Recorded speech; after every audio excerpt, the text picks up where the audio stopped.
Assalamualaikum warahmatullahi wabarakatuh. Nama saya Ana Gustiana, nomor induk mahasiswa 20201110161.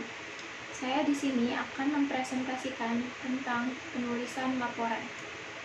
Laporan merupakan satu bentuk informasi yang diberikan oleh seseorang untuk mempertanggungjawabkan sesuatu atau sebuah kegiatan yang dilakukannya kepada orang lain atau suatu badan. Ada pengertian laporan menurut beberapa ahli. Yang pertama, menurut Keraf, laporan adalah suatu cara komunikasi di mana penulis menyampaikan informasi kepada seseorang atau suatu badan karena tanggung jawab yang dibebankan kepadanya. Kemudian, menurut Dalaman, laporan adalah bentuk karangan yang berisi rekaman kegiatan sesuatu yang sedang dikerjakan, digarap, diteliti atau diamati, dan mengandung saran-saran untuk dilaksanakan. Yang terakhir, menurut Sutarmi dan Supardi, laporan secara umum bermakna uraian yang disampaikan atau dilaporkan kepada pihak lain. Sementara itu, melaporkan bermakna memberitahukan sesuatu permasalahan kepada pihak lain yang berkepentingan. Berdasarkan beberapa pendapat di atas, dapat disimpulkan bahwa teks laporan adalah bentuk tulisan yang berisi informasi tentang sesuatu yang telah diamati, diteliti, diobservasi, dan lain-lain, yang akan disampaikan atau dilaporkan kepada pihak lain yang berkepentingan. Data dalam laporan harus berisi fakta-fakta. Secara khusus, laporan digunakan untuk urusan kedinasan. Kemudian, ada tujuan sebuah laporan. Tujuan penulisan laporan pada umumnya adalah sebagai berikut. Yang pertama, bahan evaluasi terhadap hal-hal yang sudah dilakukan. Yang kedua, agar pelaksanaan tugas yang dipercayakan kepada orang atau petugas tertentu dapat diketahui oleh pihak yang menugaskan. Yang terakhir, sebagai pertanggungjawaban terhadap tugas yang diberikan kepada pihak yang memberi tugas. Yang berikut adalah fungsi laporan. Yang pertama, penyampaian informasi. Laporan merupakan sumber informasi bagi penerima laporan dalam rangka menyelesaikan tugasnya. Yang kedua, pertanggungjawaban dan pengawasan. Laporan merupakan suatu pertanggungjawaban dari seseorang pejabat atau petugas kepada atasannya sesuai dengan tugas dan fungsi yang diberikan kepadanya. Dari laporan itu, seseorang atasan akan meneliti tentang pelaksanaan tugas dan fungsi oleh pejabat bersangkutan. Yang ketiga, yaitu bahan pengambilan keputusan. Untuk keperluan pengambilan keputusan, seorang pemimpin memerlukan data dan informasi yang berhubungan dengan keputusan yang akan diambil. Yang keempat, alat pembina kerjasama.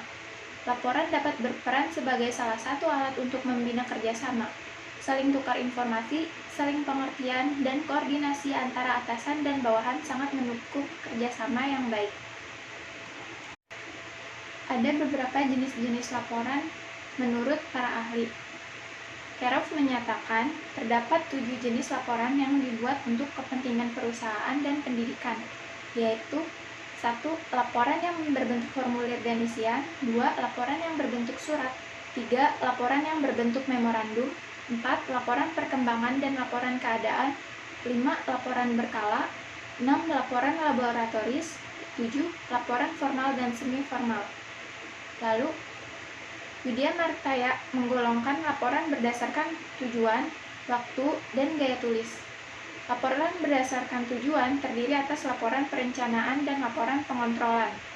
Kemudian, laporan berdasarkan waktunya dibedakan atas laporan berkala dan laporan khusus.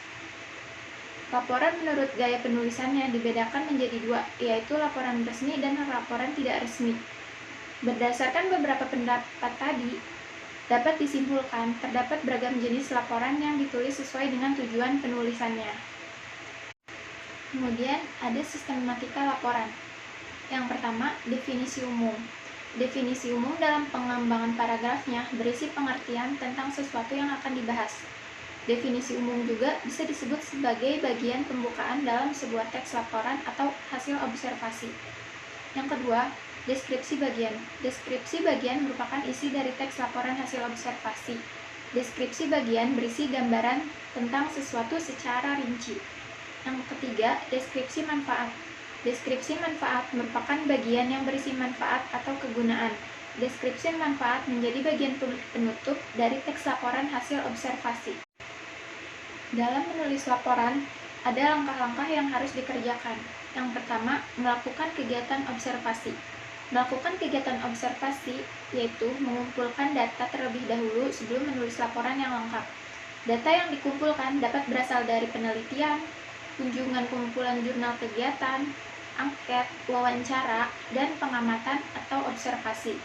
Yang kedua, menulis kerangka laporan. Setelah data hasil observasi terkumpul, kemudian menulis kerangka laporan. Kerangka laporan meliputi 3 bagian pokok, yaitu pendahuluan, isi laporan, dan penutup. Judul ditulis di awal laporan. Pendahuluan meliputi 7 bagian, yaitu nama kegiatan, maksud dan tujuan, waktu pelaksanaan, bentuk kegiatan, penyelenggara, anggaran, dan kendala. Kemudian, isi laporan diakhiri dengan penutup.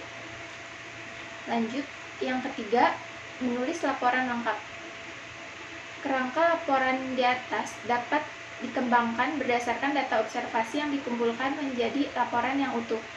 Dalam penulisan laporan, ejaan serta kaidah penulisan yang baku harus diperhatikan. Langkah yang keempat yaitu menyunting penulisan laporan. Pada penulisan laporan perlu adanya proses penyuntingan. Menyunting dengan memperhatikan kebenaran struktur kalimat, ketepatan penggunaan ejaan, dan ketepatan penggunaan tanda baca. Selain langkah-langkah yang tadi, ada pokok-pokok bagian dari laporan. Yang pertama, pendahuluan. Pendahuluan memuat latar belakang persoalan, apa sebabnya laporan dibuat, apa maksud penulisan, dan apa sesungguhnya perihal yang akan dikupas. Yang kedua, batang tubuh laporan. Bagian ini merupakan bagian laporan yang terpenting, karena di bagian inilah dipaparkan segala fakta dan data yang telah diolah tadi. Batang tubuh laporan dapat dikelompokkan ke dalam beberapa bab sesuai dengan keperluan. Kemudian yang ketiga, ada kesimpulan. Kesimpulan adalah hal-hal yang besar atau garis-garis besar dalam penyajian bab sebelumnya. Kemudian ada saran. Saran adalah semacam terapi atau pengobatan. Langkah-langkah yang akan dijalankan untuk pemecahan masalah, baik dalam jangka pendek maupun jangka panjang. Saran sifatnya dinamis. Saran pada dasarnya berasal dari yang telah disajikan maupun yang berasal dari luar yang telah disajikan. Kemudian terakhir, lampiran. Lampiran merupakan data pendukung uraian isi laporan yang mungkin terlalu banyak, sehingga tidak dimasukkan ke dalam teks laporan. Apabila dimasukkan ke dalam teks laporan, dapat mengganggu kontinuitas laporan dan lebih jauh lagi dikhawatirkan dapat mengganggu pengertian mengenai hal-hal yang diuraikan dalam teks laporan. Nah, berikut ada contoh format laporan pekerjaan. Dalam format laporan pekerjaan harus ada judul, lalu kata pengantar, daftar isi, laporan ketua panitia penyelenggara, sambutan kepala, sambutan pemimpin proyek, tahap kegiatan. Dalam tahap kegiatan ada 2 tahap yang harus dilaksanakan. Yang pertama, tahap persiapan. Dalam tahap persiapan itu harus ada 1. Penyusunan panitia, 2. Penyusunan materi penataran, dan lain-lain. Kemudian, tahap pelaksanaan. Yang pertama ada pembukaan, penyajian materi, penatar, petatar, dan tahap penutupan. Yang terakhir adalah lampiran. Di dalam lampiran tersebut kita harus memasukkan beberapa.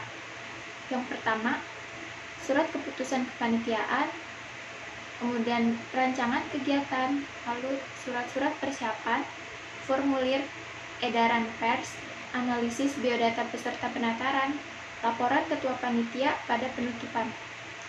Kemudian kesan dan pesan peserta, contoh piagam, daftar nama peserta, serta lembar evaluasi. Demikian presentasi yang telah saya lakukan. Kurang lebihnya mohon maaf. Wassalamualaikum warahmatullahi wabarakatuh.